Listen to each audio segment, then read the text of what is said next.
Hello students, तो आज के स्टूडियो में हम डिस्कशन करेंगे इकोनॉमिक। आज हम इस सब्जेक्ट का कंप्लीट डिस्कशन करने वाले। तो इस सब्जेक्ट की प्रिपरेशन स्टार्ट करने से पहले आज का वीडियो प्लीज एंड तक जरूर देखिएगा। सबसे पहले हम जो 70 मार्क के अकॉर्डिंग जो इसका पेपर पैटर्न होने वाला है उसके बारे में डिस्कशन करेंगे। हम हर एक क्वेश्चन के अंदर डिटेल में देखने वाले कितने मार्क का थियोरिटिकल टॉपिक पूछा जाएगा, ऑप्शन में क्या पूछा जा सकता है, सबसे मेन क्वेश्चन नंबर 5 में क्या पूछा जाएगा। इस बार हमें सारे क्वेश्चन अटेम्प्ट करने, तो कौन सी स्ट्रेटेजी के अकॉर्डिंग हमको तैयारी करनी चाहिए जिससे कम टाइम के अंदर ही हम कंप्लीट प्रिपरेशन कर पाए, और इस बार के लिए कौन सी IMP क्वेश्चन हर एक यूनिट में निकलने वाली, इन सबको लेकर हम डिस्कशन करेंगे। तो वीडियो प्लीज एंड तक देखिएगा। कोई क्वेरी तो मुझे कमेंट कीजिएगा। चलिए अब स्टार्ट करते हैं। तो पहले पेपर पैटर्न की अब फटाफट बात कर लेते हैं। हमारा एग्जाम जो रहेगा अब 70 मार्क का रहने वाला है एंड 2.5 आवर टाइमिंग के साथ होने वाला है। तो हमारे एग्जाम में अब जो रहने वाले टोटल 5 क्वेश्चन रहने वाला यूनिवर्सिटी का उसे बताया गया। तो पांचों जो क्वेश्चन रहेंगे ऊपर के 4 क्वेश्चन एक एक यूनिट में से पूछे जाएंगे, और टोटल जो मार्किंग बताए गए एक एक यूनिट के एक एक क्वेश्चन के टोटल 14 मार्क बताएगा। 14 मार्क के अकॉर्डिंग ऊपर के 4 यूनिट होंगे और लास्ट क्वेश्चन नंबर 5 भी 14 मार्क का पूछा जाएगा। इसी तरह क्वेश्चन नंबर 5 रहेंगे वो 14 मार्क के अकॉर्डिंग 70 मार्क आपके पेपर के हो जाएंगे कंप्लीट। अब यहाँ पर हर एक क्वेश्चन के पहले टोटल जो मार्क दिए गए वो अंदर किस तरह से पूछे जाएंगे उसके मार्किंग की डिस्कशन कर लेते हैं पहले, ठीक है। तो यूनिवर्सिटी को से 3 ऑप्शन बताएगा। एक तो बताएगा कि 14 के ऑप्शन में 7 पूछ के कवर करेगा, या तो फिर 14 के ऑप्शन में 14 पूछ के कवर करेगा, या तो फिर ऊपर के 2 7 पूछ ले और नीचे भी 2 7 पूछे। इस तरह से वो कवर कर सकता है टोटल 40 मार्क। अब इस सब्जेक्ट में कौन सा अप्लाई तो ध्यान से समझिएगा। पहले बोलना चाहूंगा ये जो हमारा माइक्रो इकोनॉमिक है ये न्यू सिलेबस इस ईयर ही अप्लाई हुआ है 2020 से लेकर 23।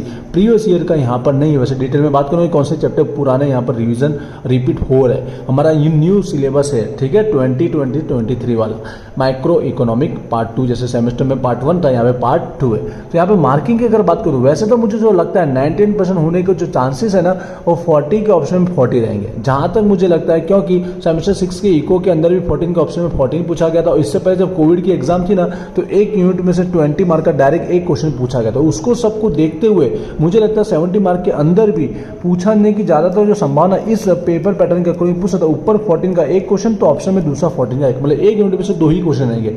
90% इसी के चांसेस है, ठीक है। और हो सकता है कि हर एक यूनिट में सेम तरह से ही पूछा जाए, हर एक में क्या सेम तरह से पूछा जाए, इस तरह से हो सकता है। तो मैं उसी के अकॉर्डिंग बता रहा हूँ कि 14 का ऑप्शन में 14 हर एक यूनिट में हो सकता है। बाय चांस ऐसा हो भी सकता है, क्योंकि ऐसा एग्जाम में हुआ है कि किसी यूनिट में उसको ज्यादा क्वेश्चन लगे, वैरायटी क्वेश्चन की ज्यादा है, तो वहां पर ये 14 का ऑप्शन में 7 भी अप्लाई कर सकता है। हर एक क्वेश्चन में सेम पेपर पैटर्न भी अप्लाई कर सकता है, या किसी में चेंज करके ये भी अप्लाई कर सकता है। इन दोनों के चांसेस जिसमें आप 90% 14 का ऑप्शन में 14 समझिएगा, मतलब समझिएगा एक यूनिट में आपको 2 ही क्वेश्चन मिलेंगे। तो आपको तैयारी भी उसी तरह से करनी रहेगी कि ऊपर के 2 जो रहेंगे ऊपर नीचे उसमें से कोई एक नए क्वेश्चन आपको आता रहेगा। तो ध्यान से एंड तक वीडियो देखिएगा। मैं IMP बताऊंगा, स्ट्रेटेजी भी बताना लो। पहले एक एक क्वेश्चन को डिटेल में समझने से पहले क्वेश्चन 5 को हम डिटेल में समझ लेते हैं, क्योंकि ये 14 मार्क्स सबसे इजी रहते हैं। इसको हर एक को कवर कर लेना चाहिए, 14 में से 14 लाना ही चाहिए, क्योंकि हमारे 70 में से पासिंग जो मार्क रहेंगे ना वो 25 रहेंगे। और अगर ये 14 में से 14 आप ले आते हो तो यहाँ पे देखिए 50% से ज्यादा अपना काम हो जाता है। तो ऊपर के बाकी बचे मार्क इजीली आप कवर करके पास हो सकते हो, लेकिन आपको तो अच्छे मार्क लाने हैं। क्वेश्चन 5 में क्या पूछा जाएगा, देखिए हमको 2 से 3 ऑप्शन बताए गए, पर मुझे जो लगता है इकोनॉमिक के अंदर 99% जो पूछा जाएगा 100% मान सकते हैं वैसे तो कि MCQ ही पूछा जाएगा, ठीक है। पहले मार्किंग समझते हैं, फिर उसकी तैयारी कैसे करेंगे वो समझते हैं। तो 1-2 मार्क का रहेगा, एक बार हेडलाइन जरूर रीड कीजिएगा। 2 मार्क का रहेगा तो आपको कितना अटेम्प्ट करना है, 7 अटेम्प्ट करने रहेंगे, बट आपको दिए गए होंगे ज्यादा, आई थिंक 12 के अराउंड दिए गए हो सकते हैं, 10 भी हो सकते हैं या 12 भी हो सकते हैं। और बोलना चाहूंगा स्टार्टिंग के साथ वो लिखिए जो आपको आते हैं। नंबर संलग्न होना कंपलसरी नहीं है। अगर आपको लगता है पहले 8वां आता है तो 8वें नंबर का लिखिए, फिर लगता है 5वां आता है तो 5वां लिखिए। स्टार्टिंग के साथ वो लिखिए जो आपको आते हैं, जिससे 14 में से 14 आपके कवर हो सके, ठीक है। आई होप मार्किंग क्लियर हो चुका। अब इसकी तैयारी बताता हूं। देखिए तैयारी 2 तरह से करनी। पहला तो मैं ऑप्शन बोलना चाहूंगा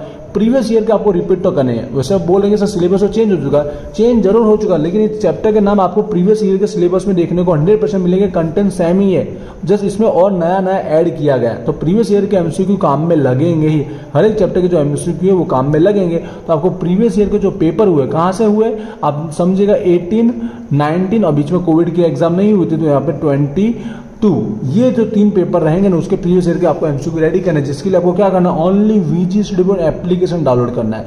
वहाँ पे क्या रहेगा, आपको फ्री में MCQ टेस्ट देने को मिलेगी, फ्री में एमसीक्यू टेस्ट भी देने को मिलेगी और एंड तक आपको उसकी पीडीएफ भी फ्री में अवेलेबल करा दी जाएगी एमसीक्यू, जिससे आप इसकी कंप्लीट प्रिपरेशन कर पाएंगे।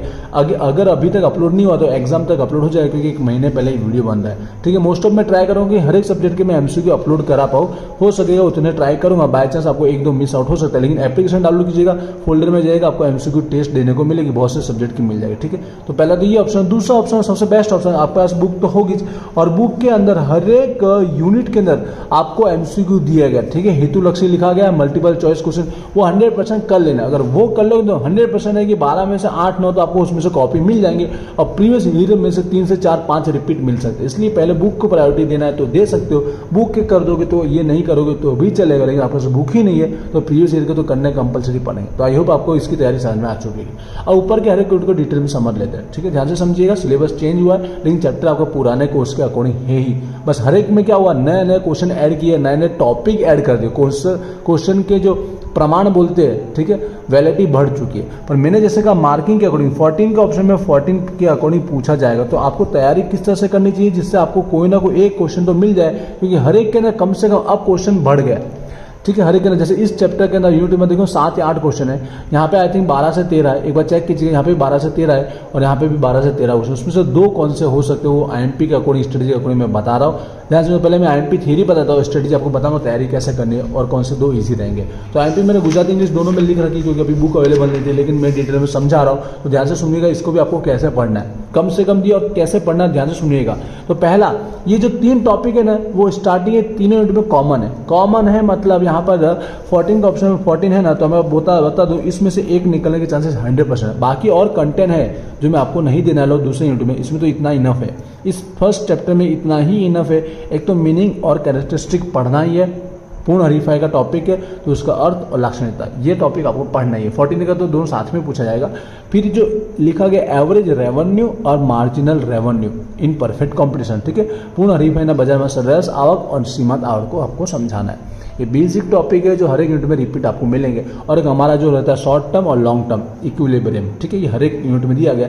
इक्विलिब्रियम आपको अच्छे से पढ़ लेना, मतलब यहाँ पर समझ सकते हो, समतुला का टॉपिक दिया गया होगा, वो भी परफेक्ट कॉम्पिटिशन में, पूर्ण हरीफाई में। ये 3 टॉपिक पढ़िएगा, ऊपर का 14 आपको इसमें से 90% मिल जाएगा। ठीक है, हो सकता है कि 2 भी मिल सकते, तो ये कंपलसरी इतना कम से कम लास्ट दिन वालों को भी करना रहेगा। ऐसा हो सकता है कि नीचे के यहाँ पे आपको ऊपर के में से कोई एक और नीचे में से कोई एक, ऐसा हो सकता है। बाई चांस की बता रहा हूँ कि लास्ट दिन वालों को लग रहा है 3 भी नहीं पढ़ा तो ऊपर के एक पढ़ लो या नीचे का एक पढ़ लो, ठीक है, इसमें से एक हो और ऑप्शन में इसमें से एक हो, बाई चांस की बात है, लेकिन तीनों पढ़ लीजिएगा तो आपको एक तो मिल ही जाएगा। दूसरा बात करते हैं यूनिट नंबर 2 जो हमारा मोनोपोली। वैसे तो ठीक है, ये चैप्टर लास्ट ईयर भी था और वो फर्स्ट वाला भी था। ये चैप्टर किसी यूनिट के अंदर इस चैप्टर के साथ ऐड किया गया था, जो नेक्स्ट आएगा इजारा युक्त मोनोपोलिस्टिक के साथ ऐड हुआ था, लेकिन अब अलग हो गया। तो स्टार्टिंग के 3 टॉपिक वही रिपीट हुए जो मैंने फर्स्ट चैप्टर में मैंने आपको बताया। एक तो मीनिंग और कैरेक्टरिस्टिक, इजारो और लक्षण, ठीक है। दूसरा वही AR और MR समझते हो आप लोग, एवरेज रेवेन्यू और marginal revenue in monopoly, shares आवक और सीमांत आवक का टॉपिक पढ़ा। तीसरा वही हमारा समतुला, पेडिनी समतुला, ठीक है, इक्विलिब्रियम ऑफ फर्म, और साथ में इसको प्राइस डिटर्मिनेशन बोल सकते हैं, इसके अकॉर्डिंग कैसे कीमत निर्धारण की जाती है, उस तरह से भी क्वेश्चन पूछा जा सकता है, आंसर वही लिखना। इसमें दोनों टॉपिक आ जाता है, शॉर्ट टर्म और लॉन्ग टर्म दोनों ढंग से पढ़ लेना आपको। और एक नया टॉपिक ऐड किया क्योंकि इसके अंदर 2-3 मुद्दे ऐड किए गए नए इस चैप्टर के अंदर, उसमें से एक मुद्दा हमने लिया, ऊपर में से एक 14 का आने के 100% मुझे चांस लगते हैं, ठीक है। और दूसरा मैंने जो 3-4 टॉपिक में से एक ही लिखा, वो लास्ट टॉपिक होगा, आप देखिएगा, बायर का टॉपिक दिया, खरीददार का, उसमें से मैंने क्या बताया, वो फीचर बोले, कैरेक्टरिस्टिक, एडवांटेज और लिमिटेशन, फायदा मर्यादा, ये टॉपिक पढ़ लीजिए। ऐसे 2-3 और भी टॉपिक है इसके अंदर, आपको पता है, कीमत भेदभाव का टॉपिक दिया गया। फिर भी मैं ये बता दूं इसमें से एक क्वेश्चन निकल जाएगा तो आपको काम हो जाएगा। कम से कम ये तो जरूर पढ़िएगा, जैसे 14 का ऑप्शन में 14 में से एक तो आपको मिल ही जाए, ठीक है, और एक्स्ट्रा पढ़ना आपकी रिस्पॉन्सिबिलिटी, कम से कम ये पढ़िएगा। आते हैं यूनिट नंबर 3 की ओर, जो हमारा ये पहले जो रहा था यूनिट नंबर 3 मोनोपोलिस्टिक इजारा, वो फर्स्ट वाले मोनोपोली के साथ में आता था, ठीक है। तो उस समय क्या एक दूसरे के ऑप्शन में रहते थे क्वेश्चन, लेकिन कंपलसरी अलग पढ़ना ही पड़ेगा। तो वही 3 टॉपिक पहले बता रहा हूँ, वही लिखे मैंने 3, आप देख रहे हो कॉमन जो स्टार्टिंग बोला है, फर्स्ट यूनिट में जो सेकंड में था, थर्ड में वही है। एक तो हमारा अर्थ और लक्षण, मीनिंग और कैरेक्टरिस्टिक पढ़ना ही, दूसरा वही AR और MR आपको पढ़ना है, ठीक है, श्रेयस आवक और सीमांत आवक, और तीसरा जो हमारा समतुला का टॉपिक है, इक्विलिब्रियम, ठीक है, जिसमें शॉर्ट टर्म लॉन्ग टर्म दोनों आ जाता है। और एक नया टॉपिक इसमें मैंने इन्वॉल्व किया, इसके अंदर 3-4 टॉपिक और, तो नया लास्ट 2 टॉपिक आप देखिएगा यूनिट के अंदर लास्ट 2 टॉपिक दिए गए। ये दोनों टॉपिक के आपको क्या पढ़ना है, दोनों के दोनों अलग अलग क्वेश्चन रहेंगे, इन दोनों में से कोई एक आ सकता है, ऐसे संभावना, वही मीनिंग और कैरेक्टरिस्टिक, अर्थ और लक्षण।